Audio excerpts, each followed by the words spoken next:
want to welcome you to our presentation today. Our application is called MiBrary. Our slogan is, "The world is your library." Our team is called Tardis. The team comprises Geetha Muniswamy, an IT professional, programmer analyst. She's a continuous learner, always enthusiastic to obtain new skills. She's also an experienced customer service representative. Colton Huguet, a chemical engineer. He has built and released an Android app in 2021. My name is John Alai, geomatics engineer. I have health and fitness instructor abilities, and I enjoy public speaking. I have a keen interest in software development. Clayton Bolzer has been in production and logistics. He loves computers and gaming. He's a self-taught web designer. Want to express our extreme gratitude to our Scrum Master, Chris Demery. He was a senior developer at Duck Labs. Chris enjoys helping new developers take flight. So what is the problem? The problem is that have you ever wanted to read a particular book, but you found that it was not in your local library? Maybe it's a classic that's not in circulation anymore. And you were thinking, how can I find this book? Someone in your city may have it and is willing to lend it, but how would you go about looking for it? One of the solutions that people have thought of is having a community box, but good luck finding the particular book that you want in a community box. And so now we want to present a solution to this problem. As we say, turn the world into a giant library.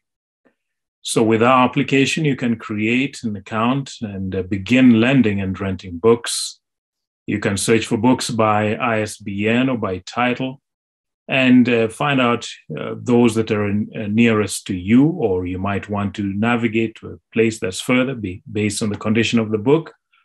This will enable you to meet like-minded readers and also promote meaningful discussion and interaction between our members. So as we now pass it on to the product demo, which will be done by Colton Huguet.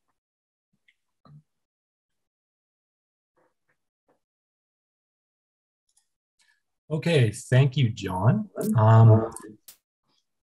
So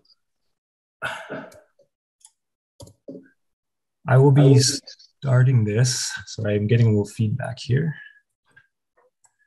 I'll start this by giving a brief overview of the application, and then I'll jump into a more technical user scenario. So right now I'm logged in as a user named Riley. And this, after logging in, this is the page you'll be brought to.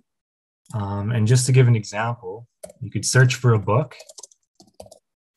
And by the way, this little home icon is the approximate location of where Riley lives. And we use postal codes to geolocate that. But if I search, and you'll see some little book icons pop up on the map, that's the nearest users who have that book and are willing to lend it. So if I click on it, I can see all the metadata. And down here as well, you see the title, author, condition, comments if there are any. And we'll navigate away from here for now. I'll go through all of that a bit later, but right now for just the brief overview, I'll go to the dashboard, which is the other important part of the application. So in the dashboard, Riley can see all the books he owns and is lending, and are available to lend. So these are all his books. I can cycle through. I can sort by the columns. Riley can search. So if I search for one of his books, Infinite Jest, and then if Riley wants to delete this, doesn't want to lend it out anymore, he can delete it. And I'll demonstrate that a bit later. And if he wants to add books to this, it is up here by ISBN. And I'll demonstrate that later as well. That is just one of the tables though. There is also the loans table. These are books that he's loaning out, and there are none at the moment. Rented, same idea, not renting any currently. And pending rentals, again, empty right now. And then in the top left corner, we have a profile area with Riley's average rating. So rating is important because you're lending out your books and maybe it comes back destroyed. You want to rate the user poorly. and make sure other people don't rent from that person, or lend to that person, I should say. And then change postal code, which I'll demonstrate later as well. So now I'll actually jump into a more technical user scenario. So I'm going to put, what I'll do here is I'm going to put Riley on the right, make this nice and easy. So shrink it a bit. So Riley's on the right, and Riley's going to be renting in this scenario. And Laura's on the left. So Laura's going to be lending in this scenario. So let's say what Riley really wants to rent is Wolf Hall by Hilary Mantel. So I search this. And as you can see, there are 3 books that pop up in Riley's very close vicinity, all within walking distance. So again, he can check the metadata. He can check which one he wants to rent. This one's old and this one's new. So maybe Riley wants the new one. So now initiate this chat. Now we'll automatically open up this chat window. And on Laura's side, you can see Riley opened a chat with you to discuss Wolf Hall. So it sends automatic messages to get the chat going. But what Riley's going to want to do is say, when and where can you meet, right? So, and then Laura opens this up and sees that and say, like, right now at Analog Coffee. So that works very well. And so now Riley's going to fill out the rental form just to kind of confirm this. So today is the pickup date. 3 weeks from now is the due date. So we'll request. And as you can see, it's instantaneous. The button changes here. And on this side, there's a confirm button that pops up. So everything is integrated into the app for the functionality of renting and lending, which makes it nice. It's nice and intuitive. And then there's an icon up here that says there's a pending rental to confirm for Laura here. So if I click on this, actually, it'll bring Laura, if I just shrink this, it'll bring her to her pending table, and she can see that Wolf Hall is in there. And if I go do the same thing for Riley, and I'll shrink that again, and pending, so I can see that there. And now Laura's going to want to confirm this rental, check out the pickup date, due date. She can deny it if she wants, but for the sake of presentation, we'll confirm. And voila, successfully lent, successfully rented. And you can see on Riley's side, rented. On Laura's side, loaned. So instantaneous again. Now, let's say 3 weeks have passed and it's time to return the book. Again, they chat, they find a place to meet, a time to meet. And as they're actually meeting, Riley's going to initiate this return. So do this if you're currently meeting with the book's owner. So let's initiate this. On Laura's side, you get this confirm return button. And as Laura's taking her book back, confirms the return. And there's an entire user scenario for you. And I guess the last thing you'd want to do is rate the other users. So Laura's going to want to rate Riley. And you can see users average rating there. And for the sake of presentation, just so we can see how the rating changes, Riley currently has a 5-star. Let's maybe Riley ruined the book. Hopefully this never happens, but ruin the book. Submit that rating. And now you can see it's 5 right now, but if I kind of reload this dashboard, it's now 4 because it's the average rating and it changed to 4. I guess the last thing you'd want to do, maybe Riley's kind of pestering Laura, delete the chat. And now it's deleted on both sides and he can't actually chat with you anymore. So that closes that.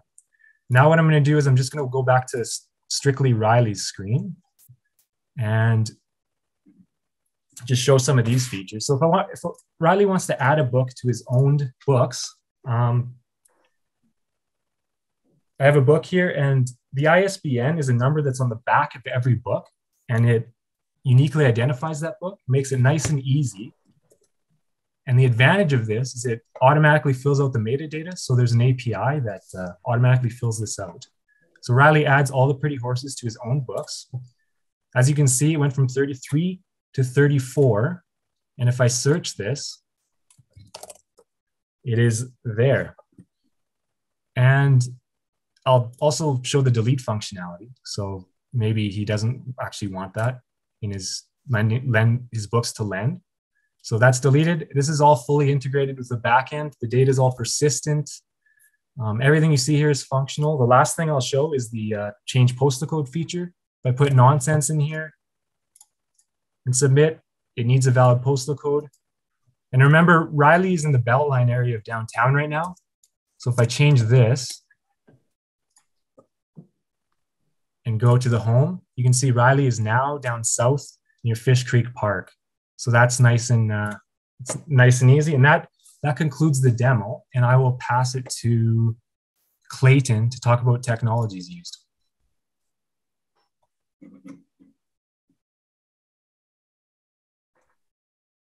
Hello, everyone. In this project, we used the following technologies. We used HTML, CSS, and JavaScript, as well as React. Material UI with Material UI databases, React Router, and Mapbox. In the back end, we used Express, Node.js, Socket.io for real-time chat integration between users, JSON Web Tokens for authentication, Tardis to interact with the SQL database, and bcrypt for password security. Our database solution was Microsoft SQL Server, utilizing the Azure cloud for database interactions. Our collaboration tools were Trello for project management, Miro for UI prototyping and user journeys, Discord and Google Meet for communication between members of the team. Now I would like to pass it off to Geeta. Good morning, everyone. I'm Geeta. I would like to share about the wars and challenges happened in the project. Initially, we have, can you change the slide, Colton? Initially, we started our project with the Tailwind CSS, and then later we found there is more features happen in the Material UI. Then we switched to the Material UI. Then we started with the Firestore and messed up with the client and server integration, then moved on to the Mongo, and find that we are running the complex queries running in the application. Then we switch out to the Microsoft SQL Server. Apart from the class, we all learned about Microsoft SQL by ourselves and implemented in the project. We are very agile with our databases and discovered our schemas as we develop the application. Moving on to the key learnings in our project.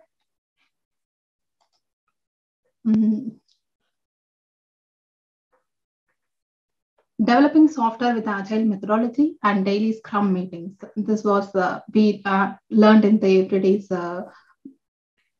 market now. Learning as we developed and exploring different NPM packages and technologies. As we are implementing new features, we learned the NPM packages we need to install. And there is an importance in the communication and ask the right question in the Discord and also in the help desk. We are thinking about the real world problem happening in the world and giving a solution through the application. Everyone was comfortable with collaborating with the GitHub.